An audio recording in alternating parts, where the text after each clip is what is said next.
Trotter Jr. I'll fire away with questions whenever you're ready. Excited about the opportunity of taking on Joe Milton and that Tennessee offense? Yeah, definitely. It's going to be a nice challenge for our defense. I know we know from watching film, like they're a fast-moving offense. So we've been doing, making sure we're practicing that in our practice with our scout team, trying to have high tempo and preparation for that. How do you prepare for that?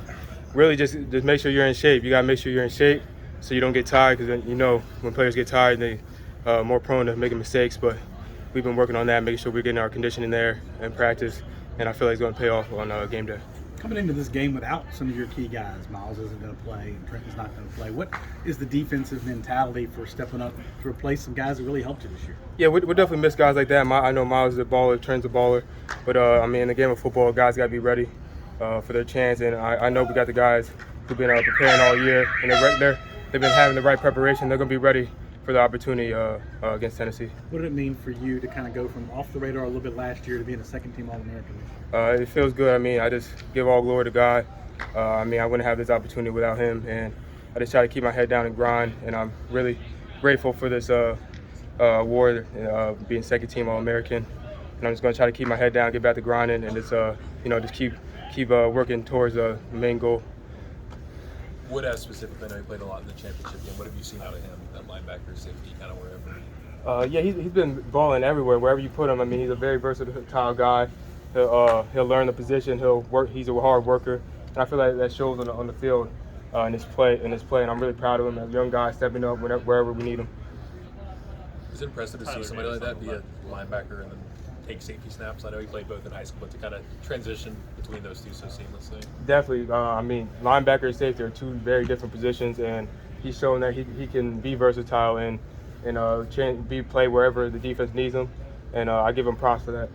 How much more different is Tennessee without their starting quarterback from what they were earlier in the year? They got a different play size as far as the new quarterback they brought in. I see from watching film, like they try to give him some easy passes to be able to get him warmed up, but he can still throw the ball down the field. He's still very athletic quarterback, dual threat type, and with the high powered offense of like this high tempo, we got to be prepared for that. But I feel like our game plan is going to be right. The amount of guys that they had to make play, did y'all play anybody quite like them this year? Do you feel like? I feel like we play a lot of good teams, a lot of top 25 teams. I feel like all those teams definitely have players, big playmakers. And whoever we play against, we gotta just make sure our technique is sound, and we gotta focus on our game play, on our game plan and our play, so we can come out on top. Jim, I know it's the other side of the ball, but how has this team handled the switch from DJ to Cade? I know DJ was such a leader for all of you. From what I know and what I've been able to see, the guys still just keeping their head up. They're praising DJ. We thank him for what he did here at Clemson, and me personally, I wish him the best wherever he ends up going. He's a great guy, great leader. But as far as the transition with Cade, I feel like it's going pretty smoothly. The offense is still trying to make sure that they're technically sound and is focused on their technique and their play. Yeah. Speaking of, you were telling us earlier today that your mentality has always been very business-like, very professional-like, and you have a goal and you're going to work to get to that goal. Does that come from just the way you were raised and you've been around football your whole life? Yeah, I feel like that's definitely coming from like the way I'm raised. My dad definitely tries to make sure I take my highs but don't get too high. With my lows, don't get too low. But just try to be level-headed and always just try to work.